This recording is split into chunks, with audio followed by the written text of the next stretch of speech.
Congratulations on the win. Thank you, thank you. I think if people were looking at this fight in advance, they thought they would lean, if you were going to get a finish, it would be by a knockout. Did you know the submission was there, or did it just kind of happen? Nope, I knew it was there. He's 6'4". You know how long his neck is? His neck is long as hell. And I knew as soon as he got, in all of his fights, when he gets tired, most of the people be trying to take him down, but he ends up wrestling with them. But I'm not trying to take you down. I'm trying to punch your skull. And so I knew he would have to force a takedown. And I knew, like, that's my guillotine. I get it all the time. I catch black belts with it. I mean, I catch a lot of people with it because it's surprising because of the way that I reach over top of it. And they go out to the side, which is where you go for a real guillotine, but in that reverse modified guillotine, it actually makes the choke tighter.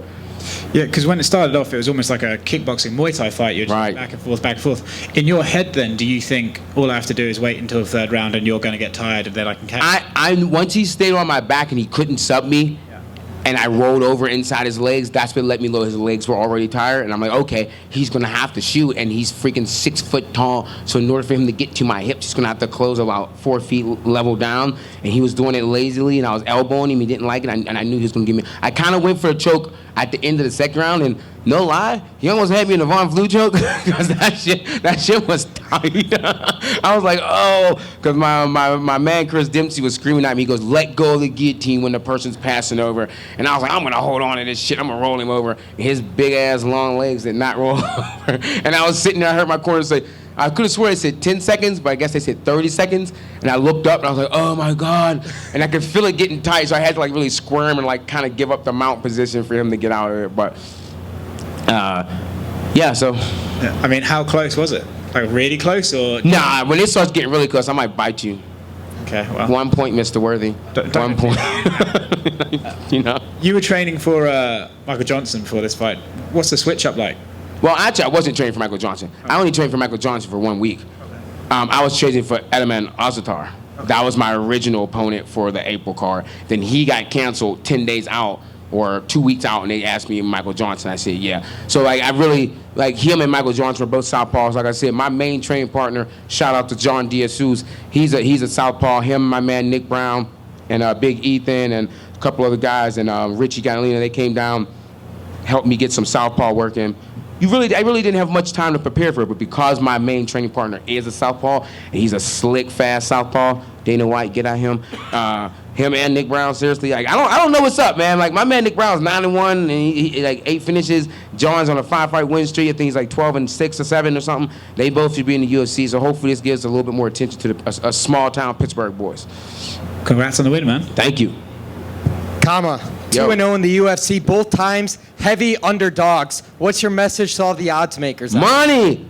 Cardi B, money. They just throwing money there. People making money off me, man. I'm cool with it. I told everyone. I told my older brother. I said, yo, bet like $2,000 on me. I'm like, bet on me, dude. I'm like, I'm not freaking losing this fight. I have a family. I own a gym right now. Like, shit, the whole world might get shut down again. So I might not be having enough money. So I need to make as much money as possible. So if I'm in there fighting, I'm gonna fight to my death. So the odds makers are stupid, obviously. Veteran in MMA, different promotions early on in your career. You lost to Billy Quarantino here in the UFC and also Paul Felder. What have you learned from your mistakes in the past? Everything. I also lost to Kyle Nelson, who was supposed to fight tonight, but he couldn't get in. I've learned everything from my losses. That's the reason I am, like when people talk about my loss, I'm like, do you think that makes me more dangerous or less dangerous? Like, that makes me more dangerous. I've been scraped off the floor 5 times. I lost my first pro fight. You know, I've always been pushed to the back burner, and yet here I stand. That makes me really dangerous. I'm like a phoenix, man. I just keep rising out of the dirt, keep going, keep coming forward. You were a model in your early 20s, maybe you in New can York tell, right? City. Yeah, I can tell. But when did you want to make the transition to fighting, to not get hit, or to get hit in your beautiful? I don't get hit that much, as you can tell. Like, I don't got a lot of scar tissue. I don't like getting hit. But I was like about 20 years old, and this guy, I was up there. I was actually like, to model, you gotta like stay in shape. So I was always at the gym kicking bags and stuff. And this guy was like, hey, older black dude. He's like, hey, you ever thought of doing MMA? And like, I've done traditional martial arts and stuff with my father and stuff, but I never really, like, I didn't want to be breaking boards and shit like that. So I didn't really get into it. But I watched, and the guy was like, you ever heard of MMA? And I was like, no. I'm like, what the heck is that? And I walked outside, and there's a billboard for George St. Pierre. It's huge. I'm like in downtown New York. I'm like, what the heck? And I go to the video store, and I buy like $100 worth of King of the Cage videos, and it's all like Uriah Faber stuff. And I watch them, and I'm just blown away. And I went to my boss the next day and said, hey, I'm moving back to Pittsburgh in 2 months. And he was like, yeah, whatever. And I moved back. I almost went to a gym in New York. My buddy trained at one of the Renzo Gracie gyms in New York, and I went there, and I was going to start training there, but they were closed. And then Phil Nurse, that's the kickboxer, the Muay Thai guy, right, from New York. That's GSP's coach. I went to his gym, but he was teaching the class, and he was like really busy. And I was like, oh, okay, I'll come back. I ended up never going back, and I moved back home instead. And I moved into the gym that I now own. It used to be Fight Club Pittsburgh, and now it's the Academy. The Death Star, congratulations. Thank you, sir. Am I allowed to open these, or are they just like here for like decoration reason? No. Who's going to stop you? Yeah, I need to keep you with me. So you took your last fight was short notice. This fight was short notice. Yes. Is there a part of that where you like it because there's maybe a little bit less pressure? And is that something that you're open to, or would you like to maybe get a fight in here where you actually get a proper camp? Can I get a fight camp? Dog, seriously. Like, I mean, this fight, I still don't feel like I've had an official UFC fight. Because my first fight, it was just a throw up of emotions. I mean, like, oh my God, it was just overwhelming emotions. And this fight, it was just weird.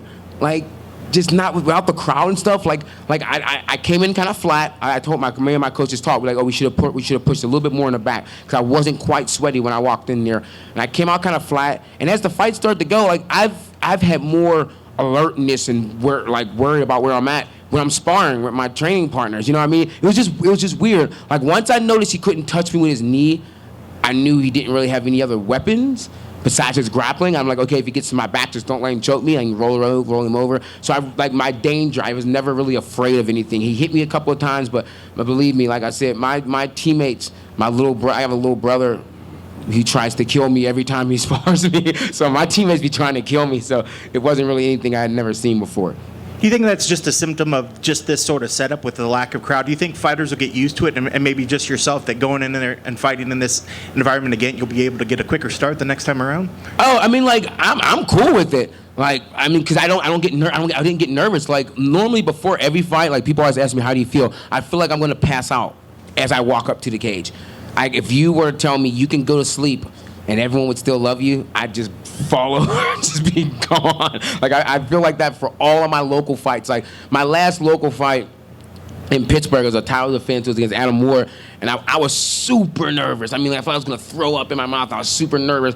And my 2 UFC fights don't even compare to that. Now maybe it's just that I just know that I've worked to get to this point, so there's no need to be nervous. It is what it is, right? On my Max Holloway, like it is what it is. So I'm trying to teach my brain to do that. So maybe my brain's just doing that automatically, and I trust my skill set. I know the work that I put in with my coaches, Dave Sachs, Chris Williams, Master White Fang. So I mean, his name is Dan, but I call him Master White Fang. But I mean, like, so I put in the work. So I think my body just knows, like, okay, we're just going to run on command. So I think it's just getting more and more used to it. And speaking of getting used to it, getting back in there, you know, you had the couple names that you were supposed to fight that fell through. I don't know if those are fights that you are still on the brain that you want to get those back, or if there's any other person that Yeah, man, I definitely would like to fight Azatar Osman. He's 12-0. He's undefeated. I'd like to fight him. Like I said, there's another guy that actually fight Luis Pena, Joey. I can't think of his last name. Yeah, so John. I mean, this has no disrespect, Carl. He's a solid fighter. I just want to see how I think we would get in there and tussle with him. Then I've always liked Yancy Maduras too. Like he's a tough guy. I think we would go in there and he's like trained to Diaz brother. That'd be shooters trying to smack each other and shit. I think that'd be fun. So I mean, those are 3 guys I'd like to fight. And there's a couple other guys out there too. I just can't think of them at the time. Yes. Just one for me. You mentioned you're a gym owner. How long have you owned the business, and how is it managing to survive during the pandemic? So me and my girl, we have run the business for about a little bit over 2 years now. And for the past 3 months, I've just been paying rent and not making any money. It's been rough, you know. Thank God for my knockout bonus in my first fight. But yeah, I mean that's kind of the reason why I was fighting so hard. I'm like, again, like I said, like I got a family. I got a little baby girl. I got 3 older kids. Man, there's 4 of us. Man, I got to make sure I can keep my gym open. So people rely on gyms and stuff like that. So I can't just close it down. It came close in my brain. I kind of came close to wanting to close it down and just open up a place for me to train and bring in people. And my girl Nicole, she kind of pushed me out of that. So I mean, I think this would be good good for the city. I think it'll get people back in. Like we just now opened up. Like my gym, we've only reopened for 2 weeks on a small, shorter schedule. So, I mean, it's been hard, but shit.